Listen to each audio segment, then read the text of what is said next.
అందరికీ నమస్తే.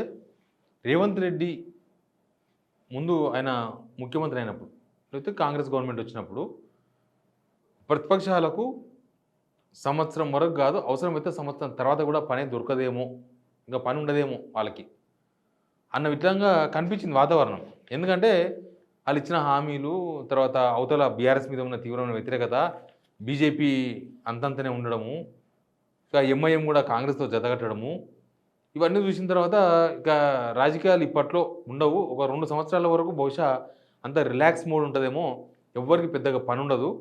ఇక స్కీమ్స్ అమలు అవుతా ఉంటాయి. అంతే కదా, స్కీమ్స్ అమలయ్యి ప్రజాపాలన అని చెప్పేసి వీళ్ళందరినీ యాక్సెప్ట్ చేస్తాం, అందరిని పిలుస్తాం, అందరితో మాట్లాడతాం, ఏదైనా ప్రజాభిప్రాయ సేకరణ చేస్తాం, ఏదైనా మీతోనే మాట్లాడతాం, ఏదైనా గ్రామ సభలు పెడతాం. వీళ్ళు చెప్పింది గ్రామ సభలు పెట్టి మాట్లాడి డిసైడ్ చేసి చేస్తాం ఏదైనా. ఇక అసలు సమస్యలే ఉండవు, అసలు ధర్నాలే ఉండవు అన్నట్టు మాట్లాడితే బహుశా 2 సంవత్సరాల వరకు అయితే కంప్లీట్గా అంత రిలాక్స్ మోడ్లోకి వెళ్ళిపోతారని అందరు అనుకున్నారు. కానీ తీరా అసలు సంవత్సరం కూడా కాలేదు. కానీ ఇప్పుడు ఏంది పరిస్థితి? అసలు పొద్దుగాల లేస్తే జనం ధర్నాలు, ప్రతిపక్షాలు ధర్నాలు, అరెస్టులు, ఇంకా ఎక్కడి దాకా వచ్చింది వ్యవస్థ? చాలా దూరం వచ్చింది. ఆల్మోస్ట్ లోక్సభ ఎలక్షన్స్ వరకు కొంత బీఆర్ఎస్ వాళ్ళు లోక్సభ ఎలక్షన్స్ ముందు అగ్రెసివ్గా మాట్లాడుతున్నప్పుడు అనిపించింది. ఏమనిపించింది అంటే, వీళ్ళు ఆగలేరా, కొన్ని రోజులు ఆగలేరా, ఉన్నదాకా వీళ్ళే కదా అధికారంలో ఉన్నది, ఇంకా వీళ్ళు ఏం స్టార్ట్ చేయలేదు, అప్పుడే వీళ్ళు స్టార్ట్ చేసినారు అని ఓ రకంగా అనిపించింది. కానీ లోక్సభ ఎలక్షన్స్ తర్వాత ఒకవేళ బీఆర్ఎస్లో బయటికి రాకపోతే అట్లా అనిపించేది. ఇలా ఏంది నాకు అర్థం కాలేదు, ఓడిపోతే ఇంక ఇంటాం అనుకుంటారా, రావాలి కదా ప్రధాన ప్రతిపక్షం అనిపించేది. బీఆర్ఎస్ వాళ్ళు వచ్చారు. బీజేపీలు కూడా కొంత అటు ఇటు వెనక ముందు, తర్వాత తప్పటడుగులు, లేకపోతే ఎవరి దారి వాళ్ళే, అట్లా ఇట్లయినా కూడా లేట్గా అయినా సరే కొద్దిగా ఇష్యూస్ని అడ్రస్ చేస్తుంది. బీజేపీ కూడా అడ్రస్ చేస్తున్నది. మూసీ నిద్ర అని, లేకపోతే ఇంద్రపార దగ్గర ధర్నా చౌకల రుణమాఫీ కోసం ధర్నా కానీ, ఇట్లాంటి కొంత వేసిండ్రు. కాకపోతే వీళ్ళు స్పందించడంలో స్పందిస్తలేరు. ఇదైతే కరెక్ట్. రేవంత్ రెడ్డి తీసుకున్న ప్రతి నిర్ణయం వివాదాస్పదమే అయింది. చూడండి, ఆయన తీసుకున్న ప్రతి నిర్ణయం, ఒక్క నిర్ణయం అన్న సాఫీగా ప్రతిపక్షాలకు దొరకకుండా, ఎవరికి సంబంధం లేకుండా, ఎవరికి అవకాశం రాకుండా జరగలే. మొత్తం ప్రతిపక్షాల మొత్తం అస్త్రాలు, గడ్డపారలు, గొడ్డళ్ళు మొత్తం ప్రతిపక్షాలకు ఇచ్చేస్తున్నాడు రేవంత్ రెడ్డి.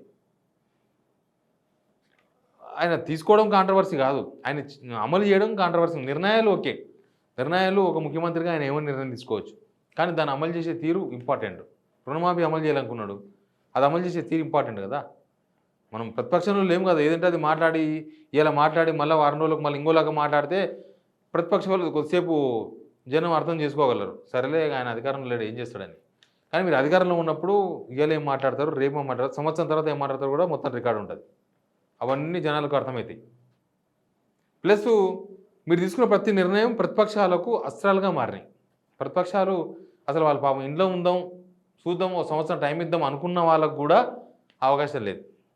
అవకాశం రాలే. 6 మంత్స్కే స్టార్ట్ అయింది యుద్ధం. 6 మంత్స్కే రోజు రాజకీయాలే. ఎందుకు ఇట్లా అయిందంటే, రేవంత్ రెడ్డి అండ్ కో సర్కారులో ఉన్న వాళ్ళు పరిపాలన వదిలేసి వాళ్ళు కూడా పాలిటిక్సే చేస్తున్నారు. అసలు పరిపాలన గాలికి వదిలేసినారు. అడ్మినిస్ట్రేషన్ మీద పట్టు లేదు. యాక్చువల్గా ప్రభుత్వంలో వచ్చిన వాళ్ళు ఒక 10 సంవత్సరాల తర్వాత తెలంగాణ ఇచ్చిన పార్టీ కాంగ్రెస్ అధికారంకి వచ్చినప్పుడు ఇవన్నీ పట్టించుకోదు. వాళ్ళు వీళ్ళు ఎవరిని పట్టించుకోకుండా పరిపాలన మీద దృష్టి సారిస్తే జనం నుంచి యాక్సెప్టెన్స్ వస్తుంది. అప్పుడు నిజంగానే బీఆర్ఎస్ వాళ్ళు, బీజేపీ వాళ్ళు ఎవరైనా వచ్చి తిట్టిరు అనుకో, మిమ్మల్ని జనమే చూసుకుంటారు. ఏంది అంతా వీళ్ళు మొన్నటిదాకా అధికారం ఉన్నారు, వీళ్ళు లేనే లేదు, ఆల్రెడీ రేవంత్ రెడ్డి మంచి చేస్తుంటే వీళ్ళేంది మధ్యలో అని జనం అనుకుంటారు. వీళ్ళు ఏం మాట్లాడతారు, అభివృద్ధికి అడ్డం పడ్డారు. అభివృద్ధి అసలు చేస్తే అడ్డం పడికి, మీరు ఏమైనా రోడ్ ఎనికపోతే వాళ్ళు వచ్చి రోడ్ వేద్దని అనుకో అడ్డం పడ్డట్టు. మీరు పలానా స్కీమ్ అమలు చేస్తుంటే ఈ స్కీమ్ అమలు చేయకండి అన్నారనుకో, అప్పుడు మీ అభివృద్ధికి అడ్డం పడ్డట్టు.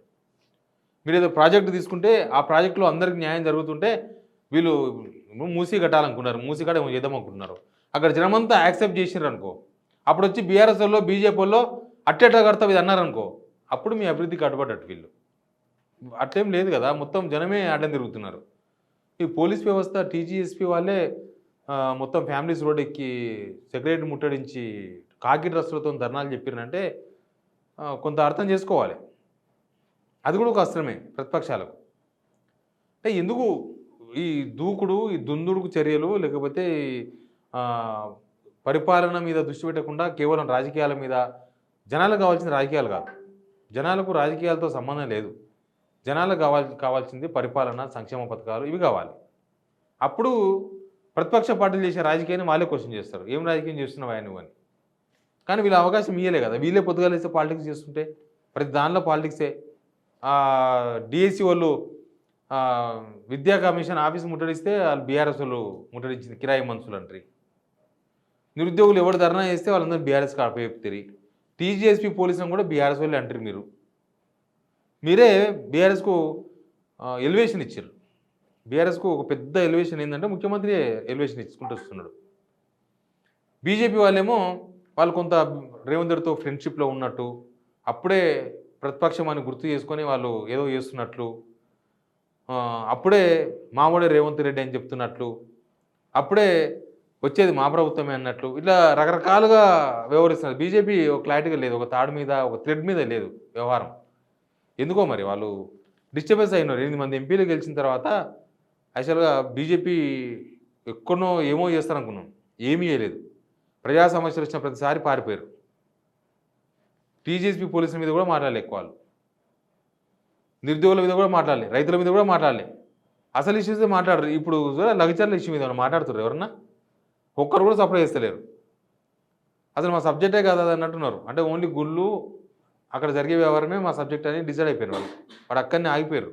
ఇంకా మిగతా ఈ పబ్లిక్ ఇష్యూస్ని అడ్రస్ చేసే పరిస్థితుల్లో లేరు. పబ్లిక్ ఇష్యూస్ మొత్తం బీఆర్ఎస్ ఓన్ చేసుకునే అవకాశం ఇచ్చింది, బీజేపీ ఇచ్చింది అవకాశం అది. అందుకే వాళ్ళు ప్రతి ఇష్యూను టేకప్ చేసే ప్రయత్నాలు చేస్తున్నారు. హైదరాబాద్లో ఎంఐఎం కూడా ఎందుకో ఇంతకుముందులాగా లేదు, ఇంతకుముందులాగా యాక్టివ్గా లేదు. లేకపోతే వాళ్ళు కనుక యాక్టివ్గా ఉంటే మూసీలో పెద్ద పెద్ద యుద్ధాలు జరిగేది. అసలు వాళ్ళు మాట్లాడతలేరు. మూసీ చేసుకోమని అంటున్నట, మూసీలో వాళ్ళకి ఏమైనా పార్ట్నర్షిప్ ఉందా ఏమి తెలియదు. దానిలో ఉన్న కమిట్మెంట్ ఏంది అధికార పార్టీతో లేకపోతే గవర్నమెంట్తో ఎంఐఎం కానీ తెలియదు. కానీ ఏదో ఉంది, సంథింగ్ ఈజ్ గోయింగ్ ఆన్. అందుకే అసదుద్దీన్ ఓవైసీ సపరేట్ అయ్యాడు, అక్బరుద్దీన్ ఓవైసీ సపరేట్ అయ్యాడు. వాళ్ళది ఒక రకంగా ఉంది. వీళ్ళేమో అస్త్రాలు ఇచ్చుకుంటూ పోతున్నారు. 10 నెలలకి 10 అస్త్రాల కన్నా పైన ఇచ్చుకుంటూ వచ్చిండ్రు ప్రతిపక్షాలకి.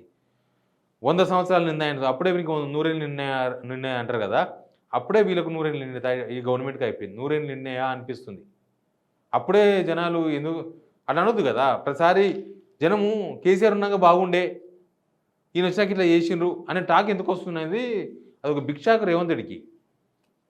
రేవంత్ రెడ్డిని మర్పిస్తాడు. అసలు కేసీఆర్ మర్పిస్తాను కదా రేవంత్ రెడ్డి. అసలు మర్పించుడు కాదు, గుర్తు చేస్తున్నాడు. మర్పియాలనుకుంటే ఆయనకు మించిన పాలన చేయాలి, ఆయనకు మించిన స్కీమ్స్ ఇవ్వాలి. అసలు పొద్దుగాలు వేస్తే బీఆర్ఎస్ అని మాట్లాడొద్దు మీరు. ఇంకా అవసరమైతే అసలు మీరు ఆ పాలనకు గుర్తు కూడా రావద్దు. మీ పాలన అంత మంచిగా ఉండాలి, అంతే కదా. మనకు నేను గుడికారం తిని ఇవాళ బిర్యానీ తినామనుకో, గుడికారం తిన గుర్తుపెట్టుకుంటామా? బిర్యానీ గుర్తుపెట్టుకుంటాం. రేపు కూడా అంటాం మొన్న బిర్యానీ తిన్నామని. ఇది కూడా అట్లే అయిపోయింది. అంతకుముందు గుర్తు రావద్దంటే మీరు అంతకన్నా బెటర్ చేయాలి, కానీ అది చేయలేదు. దాంతో ఏమైంది? ప్రతిరోజు జనం కేసీఆర్ని గుర్తు చేసుకుంటున్నారు. అది మీ ఫెయిల్యూర్, కాంగ్రెస్ గవర్నమెంట్ ఫెయిల్యూర్. మీ ఫెయిల్యూర్ వల్ల వాళ్ళు కేసీఆర్ని గుర్తు చేసుకుంటున్నారు, వాళ్ళు బీఆర్ఎస్ గవర్నమెంట్ని గుర్తు చేసుకుంటున్నారు. మీరు ఇచ్చిన ఆయుధాలను పట్టుకొని వాళ్ళు పోతున్నారు. మిగతా ప్రతిపక్షాలు కూడా ఒక ఆయుధాలేని. ఎనీవే, ప్రతిపక్షాలు ఫుల్ రెస్ట్లోకి పోతాయి అనుకుంటే ఫుల్ ఫామ్లోకి వచ్చినాయి. ఫుల్ ఫామ్లోకి రావడానికి ప్రధానమైన కారణం రేవంత్ రెడ్డి ఆయన పరిపాలన. Please subscribe signal TV.